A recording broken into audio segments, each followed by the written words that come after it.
India's Modi government has taken firm action against the Delhi blast mastermind.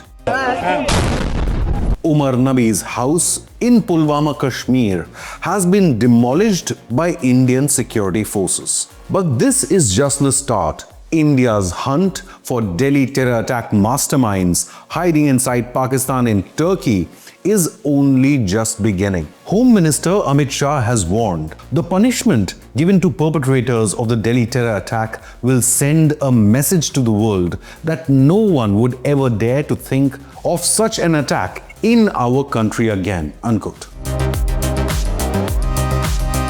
These images of 2019 Pulwama attack in India will never be forgotten when 40 Indian troops lost their lives in a Jaish car bombing. The Faridabad terror cell wanted to recreate the same carnage, only this time on a much larger scale across multiple Indian cities, with Hindu temples being the prime targets of this Islamic terror cell.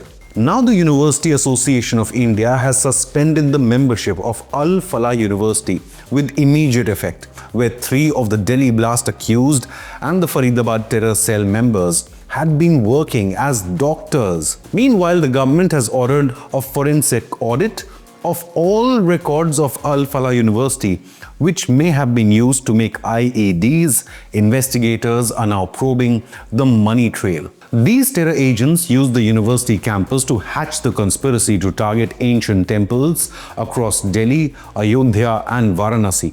They could have used university labs to make some of the explosives while arming multiple cars to be used in this massive terror plot. Reportedly, 32 cars were supposed to be used in a series of terror attacks by these Islamist terror agents. The investigations have pointed towards the use of secret messaging apps. These extremists had been in contact with their handlers hiding inside Pakistan and Turkey. But now comes another huge confirmation that it was indeed Pakistan-based global terror organization Jaish or JEM which was behind the Faridabad terror cell and the Delhi blast. Shaheen Saeed, one of the members of the Faridabad terror cell, has confessed that she was in touch with Jaish commander and Pulwama terror attack mastermind Umar Farooq's wife. Umar had been gunned down by the Indian security forces. He was the nephew of Jaish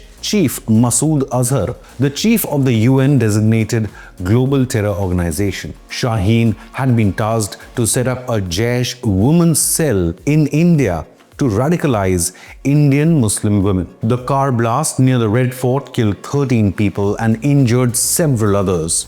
Driver Umar was behind the wheels and died in the same explosion. The DNA tests have confirmed his involvement, and now security forces along with the NIA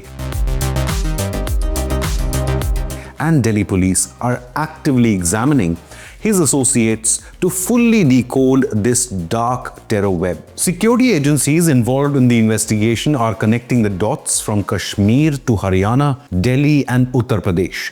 Specific locations have come under the radar and multiple arrests had been made hours before the Delhi blast, averting a much larger tragedy. Besides Umar, his associates Shaheen and Muzammil, both doctors by profession but Islamic extremists at heart, were in touch with 2 foreign handlers. The foreign handlers were codenamed Dr. Okasa and Dr. Hashim alias Arif Nisar, revealed sources. Okasa is said to be a Turkish handler, whereas Nisar is a Pakistani handler. The possible role of Pakistani intelligence agency, the ISI, is also being investigated. Sources suggest that the 2 code names could also be used by the same handler using 2 different code names. The suspect communicated through several apps like Telegram, Signal, Session and others to avoid being tracked. Muzammil is being looked as another prime suspect along with Umar Nabi, as 2,900 kilograms or 2.9 tons of explosives were recovered from his 2 rented rooms in Faridabad on the outskirts of India's capital, New Delhi. This extremist was a professor and a junior doctor at Medical College Al Falah University, More than 800 personnel and investigators have combed every inch of this Al-Falah University, which had become a breeding ground for Islamic extremism. Ammonium nitrate, assault rifles, detonators and timers have been recovered. But according to reports, 300 kilograms of explosives are still unrecovered, and that has raised massive security concerns. They failed on Diwali, but could they still target India's Republic Day? Ongoing interrogation of arrested terror agents have revealed significant information. Suspects had pooled 26 lakh rupees in cash, which was given to Umar Nabi for safekeeping and operational use. The money was used to purchase 26 quintals of NPK fertilizer worth 3 lakh rupees from suppliers in Gurugram, Nuh and nearby towns. Some reports even claim that some of the explosive material from fertilizers could have been brought and smuggled via Nepal or Bangladesh borders. Investigation continues. But have your say.